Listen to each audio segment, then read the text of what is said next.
আজ আমি প্রমাণস্বরূপ তোমাদেরকে একটা ভিডিও দেখাবো, যার ফলে তোমরা বুঝতে পারবে যে সুস্থ মানুষের রোগ কিভাবে হয়। তো যারা রেশনের চাল খাও তাদের জন্য এই ভিডিওটা একদম খুবই জরুরি আর খুবই গুরুত্বপূর্ণ। রেশনের চাল যারা খায় তাদের শরীরে বিভিন্ন রকম রোগ হয়, মানে রোগ হবে এটা গ্যারান্টি। আমি দেখাবো তোমাদেরকে যে কিসের জন্য রোগটা হয়। তো চলো দেখাই রোগটা কিসের জন্য হয়। এই দেখো, এখানে হচ্ছে রেশনের চাল। যেহেতু আমরাও রেশনের চালই খাই তার জন্যই বলছি। তো এই রেশনের চালের মধ্যে এই দেখো প্লাস্টিক চাল, এগুলো ফারাক দেখবে চালের মধ্যে।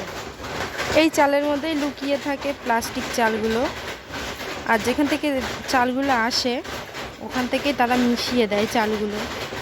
এই দেখো,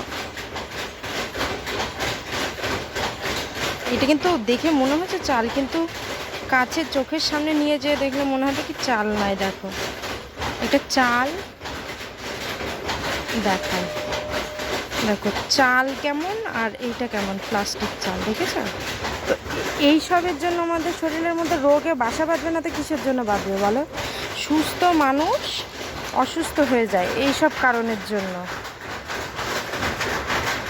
একটা ভালো সুস্থ মানুষ এই সব কারণের জন্যই অসুস্থ হয়ে যায়। প্লাস্টিক চাল, এই দেখো, এইসব খাওয়া যায়? মানুষে খায় এগুলো? ভালো মানুষকে অসুস্থ করে দেওয়ার মতন অবস্থা।